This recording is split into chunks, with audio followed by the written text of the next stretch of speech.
Americans, the how and the why of our beloved republic are so much better known and understood than the who. The United States of America was born in 1776, but it was conceived 169 years before that.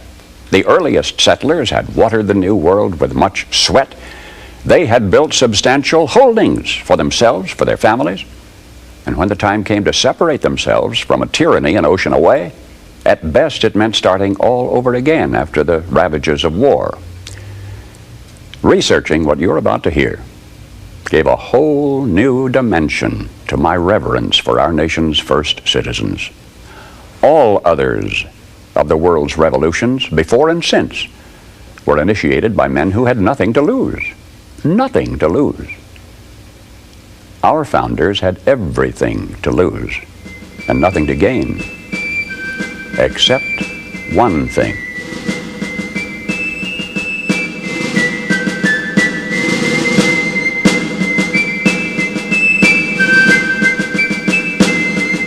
Hello, Americans. I'm Paul Harvey. You remember the cherry tree fiction a long time after you have forgotten the more earth-shaking history-making episodes in the life of George Washington. You have misplaced in your memory the details of Ben Franklin's statesmanship, but you remember his flying a kite. Joyce Kilmer was a great military hero, but the only thing you personally recall about him is his poetic tribute to trees. Maybe of this current decade, that which will be remembered best will not be its wars and its moon rockets or its crumbling frontiers or the giants who lived and died. Maybe all that'll survive to linger in the day-by-day vocabulary of generations yet unborn may be the songs of a Memphis minstrel or the reincarnation of electric automobiles. But for any eve of the 4th of July, I, Paul Harvey, do herewith bequeath unto you something to remember. You may not be able to quote one line from the Declaration of Independence at this moment. Henceforth, you'll always be able to quote at least one line. It's in the last paragraph where you will recall when I remind you. It says, "We mutually pledge to each other our lives, our fortunes, and our sacred honor." In the Pennsylvania State House that's now called Independence Hall in Philadelphia, the best men from each of the colonies sat down together. This was a very fortunate hour in our nation's history, one of those rare occasions in the lives of men when we had greatness to spare. These were men of means, well-educated. 24 were lawyers and jurists. 9 were farmers, owners of large plantations. On June 11, a committee sat down to draw up a Declaration of Independence. We were going to tell the British fatherland no more rule by redcoats. Below the dam of ruthless foreign rule, the stream of freedom was running shallow and muddy, and we were going to light a fuse to dynamite that dam. This pact, as Burke later put it, was a partnership between the living and the dead and the yet unborn. There was no bigotry, there was no demagoguery in this group. All had shared hardships. Jefferson finished a draft of the document in 17 days. Congress adopted it in July, and so much is familiar history. But now, King George III had denounced all rebels in America as traitors. Punishment for treason was hanging. The names now so familiar to you from the several signatures on that Declaration of Independence, the names were kept secret for 6 months, for each knew the full meaning of that magnificent last paragraph in which his signature pledged his life, his fortune, and his sacred honor. 56 men placed their names beneath that pledge. 56 men knew when they signed that they were risking everything. They knew if they won this fight, the best they could expect would be years of hardship in a struggling nation. And if they lost, they'd face a hangman's rope. But they signed the pledge. And here is the documented fate of that gallant 56. Carter Braxton of Virginia, wealthy planter, trader, saw his ships swept from the seas. To pay his debts, he lost his home and all of his properties and died in rags. Thomas Lynch Jr., who signed that pledge, was a third-generation rice grower, aristocrat, large plantation owner. After he signed, his health failed. His wife wife and he set out for France to regain his failing health. Their ship never got to France, was never heard from again. Thomas McKean of Delaware was so harassed by the enemy that he was forced to move his family 5 times in 5 months. He served in Congress without pay, his family in poverty and in hiding.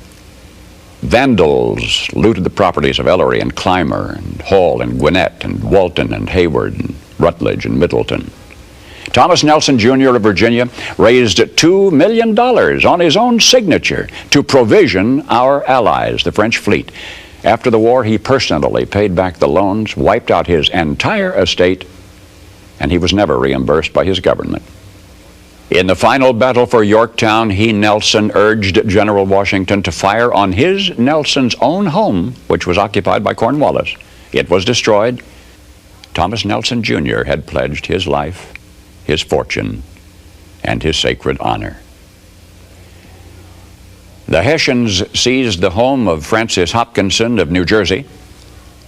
Francis Lewis had his home and everything destroyed, his wife imprisoned. She died within a few months. Richard Stockton, who signed that declaration, was captured, mistreated, his health broken to the extent that he died at 51. His estate was pillaged. Thomas Hayward Jr. was captured when Charleston fell. John Hart was driven from his wife's bedside while she was dying. Their 13 children fled in all directions for their lives. His fields and grist mill were laid waste. For more than a year he lived in forests and caves and returned home after the war to find his wife dead, his children gone, his properties gone, and he died a few weeks later of exhaustion and a broken heart. Lewis Morris saw his land destroyed, his family scattered. Philip Livingston died within a few months from the hardships of the war. John Hancock, history remembers best due to a quirk of fate rather than anything he stood for. That great sweeping signature attesting to his vanity towers over the others. One of the wealthiest men in New England. And yet he stood outside Boston one terrible night of the war. And he said, "Burn Boston, though it makes John Hancock a beggar, if the public good requires it." So he too lived up to the pledge. Of the 56, few were long to survive. 5 were captured by the British and tortured before they died. 12 had their homes from Rhode Island to Charleston sacked, looted, occupied by the enemy, or burned.